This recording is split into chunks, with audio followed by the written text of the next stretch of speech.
All right, Satya. It's Monday after Super Bowl Sunday. Oh, yeah. What did you engage? How did you engage in the Super Bowl, if at all? Periodically through the Super Bowl, I checked on Twitter to see what the score was, especially when I could hear shouts coming from my neighbors' houses because obviously we're in 49er territory. yeah. 49er land for sure. And then I caught some little news articles on various, updates after the fact. That's about it. That's it. How about you? I was at a restaurant that was playing the game on a bunch of TV screens, and they sectioned off a whole room where they had a live, a big projector up, and but then I was also outside just listening to some live music. Megan had a performance, so we were focused on that. But my daughter Noah is suddenly a super fan of football. We saw the NFC Championship game at a restaurant, and she was it was the first time she'd ever watched a sporting event, I think. And she was super into it. Wow. We do not watch football at home, but she was cheering them on. She just was when am I going to? So she kept wanting to run inside the restaurant to see what the score was. That's and fun. She would go in with my mom and check the score and then come out. She's like, we have 10, they have 0. And then for a minute, she suddenly was rooting for Kansas City. I was like, what's going on? It's she realized that Taylor Swift was a KC fan because she saw her pop up on the feed. She switched allegiances that quickly? Dang. Dude, Swifties will... The Swiftie effect. It's a pretty quick transition for them. So yeah, but anyhow, by the end she was excited about the 49ers, but then we left and I don't think she heard what happened. So I'm not bring it up. Well, the update I need to catch up on is obviously watching all the Super Bowl commercials. I caught one about the He Gets Us Jesus commercials. I hadn't seen any of them. Yeah, it's all about foot washing. There were some really funny posts about that one. Oh, nice. Yeah. I'm bummed I missed the halftime show. I wanted to see Usher. Yeah. Every second of it. You did? Oh, Nate is not. So cringe. Oh, Nate didn't like it. Okay. Okay. All right. As soon as they started playing the classics, then I was like, okay, this is better. Bringing Ludacris out. Okay. Okay. Well, Nate wasn't a fan. maybe I didn't miss anything. Yeah. All right. Hot It take also right is there. interesting to see people posting on people I follow that were actually at the game. Who, what kind of celebrity What's going on status there? is, yeah. I heard it was quite, I don't know. I read a whole article about people who've actually been to the Super Bowl and what a letdown it is because it's only half fans and the other half is just all corporate, networking and mingling. Well, it's a big to-do. Yeah, that's a big event. Well, let's do a very smooth segue into our nutrition topic of the day. Totally. Right? Because, obviously, Super Bowl, nutrition. Maybe you indulged in some extra snacks on Super Bowl Sunday. Yeah, and here we are a couple weeks later, and you're still thinking about it. You're like, I got to dial in my shiz.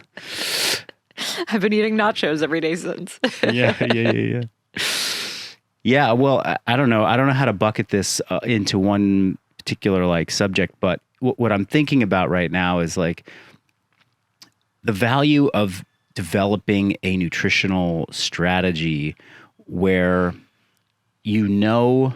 what your foundations are supposed to be. Yep. You have a fairly good, routine and approach to okay, this is what healthy feels like for me. And then when you want to shift gears a little bit, hey, I want to lean out a little bit, or I've kind of been more relaxed than I want to be. I want to lose some body weight or body fat, or hey, I really want to try and build some muscle. And when you look at your nutrition, it's about tweaking a couple variables, not a radical overhaul. Yeah. Gosh, it's January. I got to go on some crazy diet. Mm-hmm. It's well, what if your diet was this year-round thing that you did, but it's in December, you get more relaxed about it and you include more, free foods and fun foods and indulgent foods.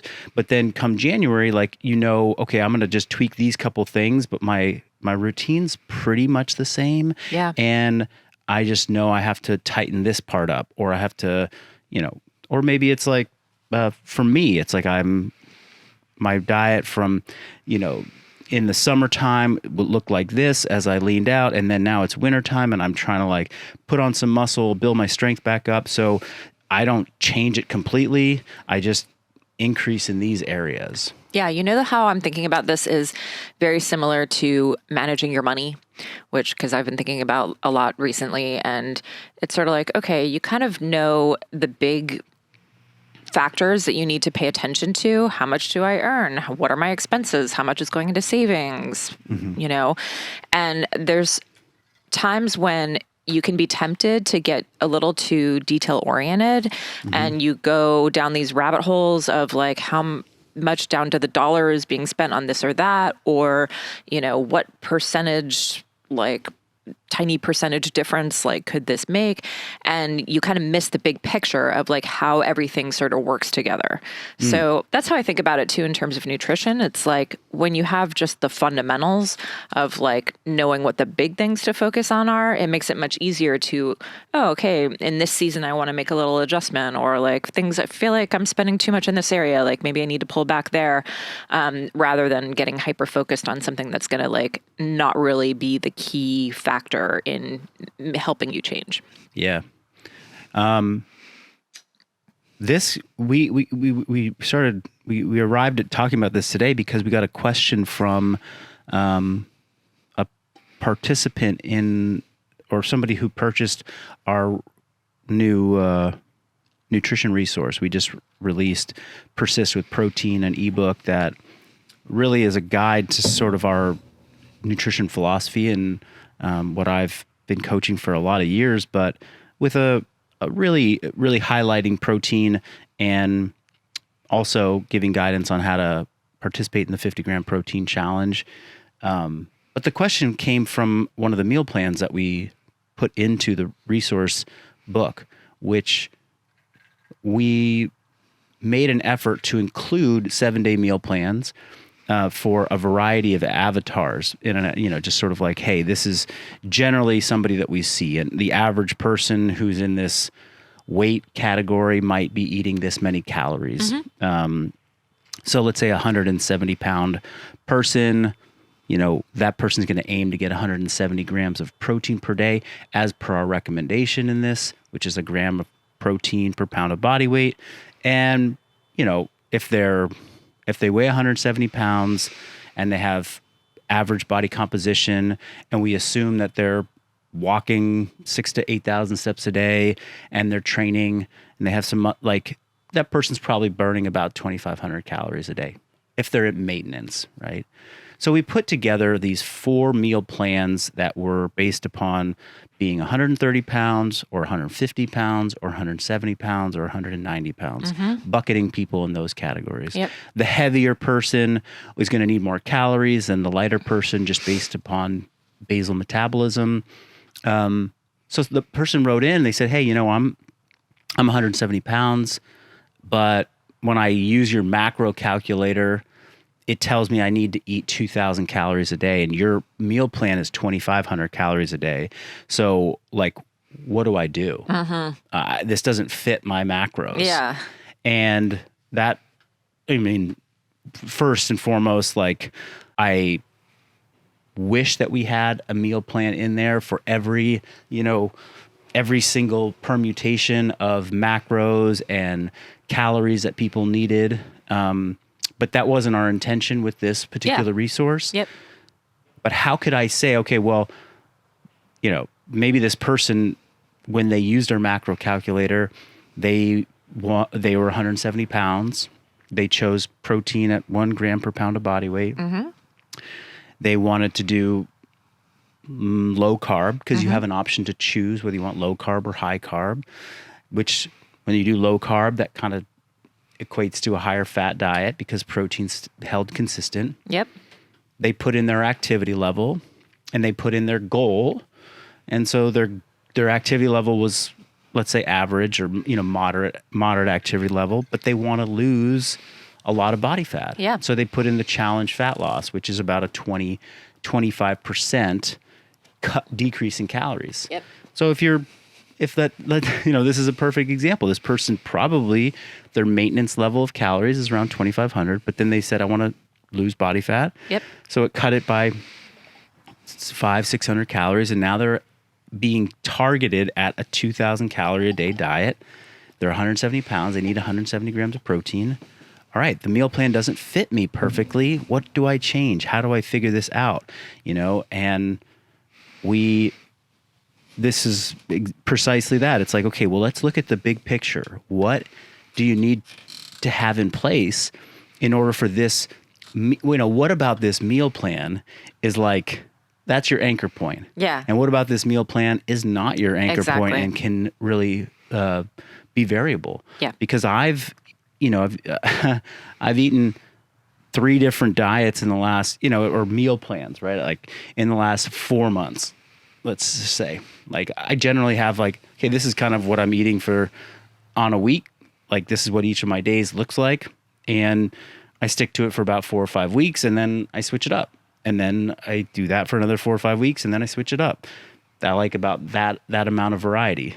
And at one point it was at 3,200 calories and then it was at 3,500 calories and now it's at 3,900 calories. And so what's different about that? Like, did I just completely go in a different direction? And the answer is, well, no, the anchor points are the anchor points and the structure is the same, but there's things that you can swap in and swap out if you want to achieve, different caloric amounts. Yeah.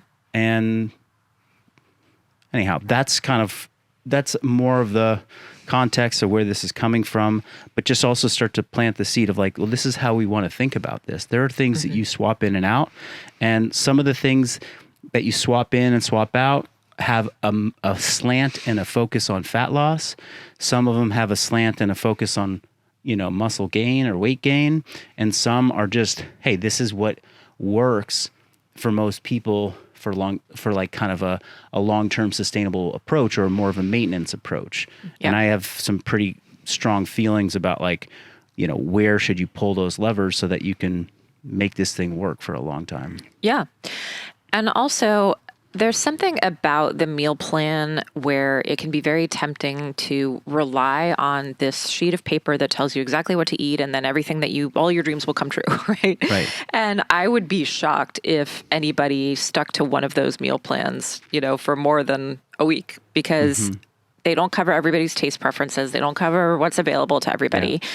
And so they're really just meant as this example of, well, I don't understand how I could literally even eat 150 grams of protein, 170 grams of protein a day. Okay, well, here's some examples of some meals that cover all of those bases and stay within this calorie range. So I think one question for you is, somebody who's looking at that and doesn't have a lot of experience with how to adjust these variables, what's the first thing to think about how to take something like that, some information like that, and make it fit what's realistic for you? Yeah. Yeah. Well, right before I answer that question, I just want to echo kind of what you said, which is what is good about a meal plan and what's not so good about a meal plan. And you already pointed to the not so good. It's, what are you going to, if you follow a meal plan rigidly, then there's not a lot of variety, and there will come a point where you don't have access to the thing, or you need to change something about it. And if you're literally just following a recipe and you have no idea about the why behind the recipe, then you're going to find yourself at a loss. And I used to be, as a coach, I used to be so against meal plans, and even like, when it came to like exercise prescription, I wouldn't tell people what weights to use. Yeah. I wouldn't tell people, I would just give them kind of the blueprint, and then they would have to fill in some of those, important variables, because if you didn't learn it, then you'd be, stuck at some point and you'd feel miserable. Which all of that is still true. However, meal plans and very clear exercise prescriptions, like it's another tool that you can use to teach people and to take a lot of decision fatigue off the table. I think people with diet and nutrition get really hung up on like, God, there's just so many options out there. I don't know what to do. And now I think maybe more than 10 years ago, it's like, tell me exactly what to do. Let me do it. And in the process of doing it, if you can layer on some education, there's so much that you can get from like, oh, I followed this thing. The other part is that when people who really have structured, or very clear set goals of what they want to achieve with their body, of changing their body, meal plans and being highly consistent is just one of the most effective ways for people to do it. Yeah. If you always hear like, when the stakes are the highest and people need to achieve particular body goals, and the instances where that is the case is, bodybuilders preparing for a stage show, which has a specific date. People preparing for like their big day, the wedding day, or somebody who's getting ready for a movie role. Obviously, like, actors and actresses that are getting paid a lot for a specific, movie shoot, which is there's a lot at stake on any of these things. If you ask and you look, if I were to like poll all those people, like, okay, what did you do with your diet? 9 times out of 10, or maybe 99 times out of 100, they'll say, I followed this diet plan, this meal plan to the T. And they'll often say it was really hard or really restrictive, but it was really consistent, and probably the hard part of it is that like they didn't get to cheat. They didn't, have foods that were off their, it was just kind of bland, boring and the same. And fish and a rice cake. It works though. It works every time. So anyhow, but back to the question of like, how do we look at this and decide, well, what needs to stay and what doesn't? I mean, in a meal plan where it is built around, I think it's always important to look and say, where's the protein in this meal plan coming from? And those things are consistent. Now, what I love about a meal plan and seeing it all listed out, and then even seeing the nutrient breakdown of each food that's in the meal, you can start to see that, hey, you know what? Protein is coming from a lot of different places in your diet. People think, oh, I got to eat 150 grams of protein. That means I need 150 grams of protein from meat. And the reality is that like your meat has protein in it. So do some of your vegetables. If you're eating some beans, there's meat in that. I mean, there's meat in that. There's meat in your beans. There's protein in your beans. Sure. If you're having some dairy, great source of protein. If you're having some eggs, of course, there's protein there. Maybe you're having a protein shake, or maybe you're having one of these, some type of bar or some type of like dessert, and there's some protein there. So you can start to see like, all right, protein is spread out amongst a lot of things. And some of those sources of protein have a lot of calories from other macronutrients. So like, oh, when I eat that protein, that one has a lot of fat in it. Or when I eat that protein, it also has a lot of carbs. So like beans, for example, like, can you get 100 grams of protein from beans? Sure. But you're also going to get about 300 grams of carbs along with those 100 grams, which adds extra calories at the end of the day. So that's where you can start to like really pay attention to the protein as that main ingredient or that main macronutrient that you're trying to achieve, because it is the most important of the macronutrients when you're looking at your diet. And when you look at a meal plan, where is it coming from? So if you want to manipulate your meal plan to fit your calorie needs or to fit your macronutrient needs, you might want to start with, okay, well, let's look at these proteins. And are there any proteins that I can swap out that might be lower calorie? Or if somebody's like, hey, I'm really having a hard time putting on weight, putting on muscle. It's like, okay, well, to put on more muscle, if you're already hitting your protein requirements, if you've been doing that consistently, which you should have learned through this process of following the 50-gram challenge, or, you need to know that you get protein. The way to get muscle is not to add twice as much protein. Like once you've hit your protein threshold and you're getting a gram per pound of body weight, you don't need more protein to build muscle.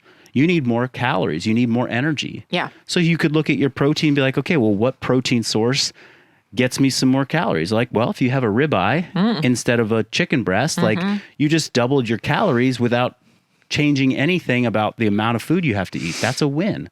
That's a win if you're trying to build muscle. And then the reverse is true if you're trying to lose fat. Hey, I'm eating 3 eggs for breakfast with, a cup of Greek yogurt. Okay, what about 5 egg whites and a cup of non-fat Greek yogurt? Sure. You didn't and people are going to be like, oh, but whole eggs are so nutritious. They have so much nutritional value to them. You need to get all the vitamins and the minerals from the yolk. And I'm all for that. But if the goal is fat loss, and they want to lose weight, then let's start to look at the protein sources themselves and what kind of swaps can we make in order to help reduce the amount of total calories that you're taking without changing the volume of food that you're eating, right? Yeah. Because again, it's like if you want to lose fat, you could just cut out half the food that you're eating, but then you're going to feel really hungry. Exactly. But if you make these swaps and you swap something in that is just as filling, then you're in a much better place to succeed. Yeah. And this is really the essence of the nutrition resource that we put together in our ebook. And just in my own life experience, it's been so eye-opening to follow these principles more closely, which I've been doing over the last month or two. And really, it's so simple, but it took so much time and understanding to kind of come to that conclusion for me. But it's if I want to keep my calories in control and I want to hit my protein and, feel good for training and build muscle, hang on to the muscle I have, it's just eat, really focus on my protein quantity in lean protein sources. Yeah. Chicken breast, egg whites, non-fat Greek yogurt, whatever. Yeah. Lean steak. And eat a shit ton of vegetables and fruits. Yeah. And then it's then I can have a Snickers bar, For real. Yeah. Yeah. It's, maybe that's the point that this could have all started around, which is, and I heard it last year for the first time on a podcast with a couple physicians talking about how they're approaching coaching people for better health. Yeah. And it was centered around muscle.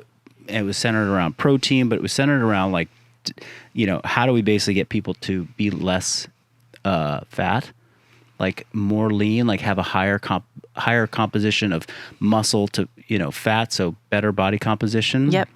And the doctor just said look, everybody eats to satiety. Yeah. Everybody eats until they're full, and that is, I think, just hardwired in. I mean, it is hardwired into us. Yeah. You cannot, there's a point at which your brain will tell you you are full. Where that point is for each person is slightly different, and yes, you might be somebody who has,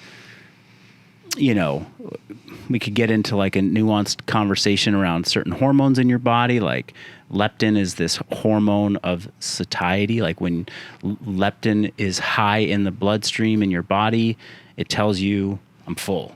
All right. Now somebody could say well, your leptin levels rise very quickly and yours rise really slowly. So if yours rise really slowly, you can eat more before you feel full. Mm-hmm. The same thing goes for somebody who sits down at a meal and eats really fast versus the person that eats really slow. Yeah. Person who's eating slow has consumed fewer calories by the time their brain is I'm full. Yeah. The person who ate really fast consumed 1,000 calories and their brain didn't even have a chance to note that they were full because they consumed it so quickly.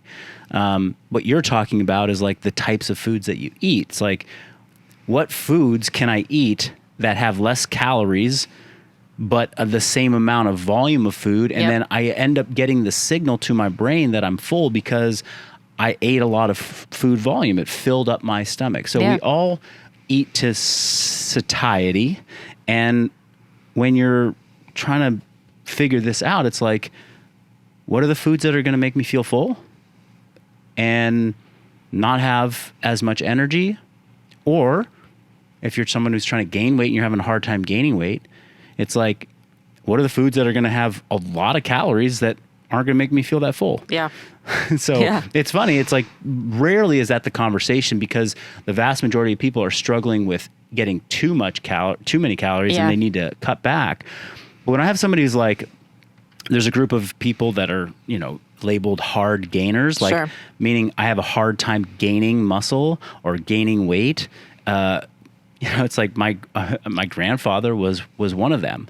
And his doctor prescribed him to basically come home each day and drink like 10 whole eggs. Yeah. Like drink 10 eggs and then slam a glass of wine. Oh, God. It's like, it was like some cockeyed thing, but it's like, okay, hilarious. that's like a lot of calories that he could just slug back and not have to worry about like feeling full. Now it's like we talk to, people who are like trying to gain muscle. It's like, okay, well, here's what you're going to do. You're going to drink a gallon of milk. Like you can drink a lot of calories very quickly without drink a gallon of, like, you're going to drink a gallon of water every day. Instead of drinking a gallon of water, just drink a gallon of milk and you just, like got 1,000 calories just without even trying. Yeah. Or ice cream Carl. Yeah. Or my client who I asked to eat a pint of ice cream every night at Ben and Jerry's. And he was like, really? And he put on like a good chunk of muscle. And then a highlight of my career, we actually got to eat ice cream with Ice Cream Carl. That's true. That was fun. He's from Sweden. We were there. Or like somebody who is eating rice and because that's like a really easy one to digest and to like get a lot of calories, but they really need more. And so you tell them to sprinkle dextrose on it, which is like basically sugar. So make like a very sugary. Yeah. So anyhow, and then the resource we put together, we highlight high performance foods, and the high performance food checklist was basically foods that have the highest amount of food volume, the lowest amount of calories per food volume, fiber, have a lot of fiber or have a lot of protein. And if you just aim to sort of get these highlighted on your plate, then that's what's, you don't have to get so nuanced and detailed about the exact meal plan, because it's going to have all of the ingredients on that plate that are going to get you feeling satiated without a lot of calories and enough protein to support your lean body goals. And that way, again, if you go back to like the meal planning, I'm looking at this meal plan. Okay, here's a food that has, a little bit more calories than I want. What's a high performance food I could swap in? Yep. So it's like, hey, this meal had chicken, vegetables, and a potato. Well, why not chicken, vegetables, and a piece of fruit? Because the piece of fruit has less carbs than the potato, and that way I have the same amount of food, but I got fewer calories. And now I went from that meal plan that had 170 grams of protein, 2,500 calories, and now it's 170 grams of protein and it's got 2,000 calories because I made those 3 swaps for breakfast, lunch, and dinner, and we hit our goal. Yeah. And that's where the meal planning tool that we included with our ebook really can help too. You can get exactly how much protein you need to eat to hit your protein targets, and then helps you fill out the rest of your meals with high performance foods. Totally. Anything else to wrap up this one? I don't think so. If you want to check out our resource, it's at functional-bodybuilding.com. You can find that in the ebooks section. Sweet. Well, thanks for joining us. If you have more questions on this, drop them into IG. Yeah. DM us. Slide into the DMs, and we'll see you there. We'll see ya. Bye.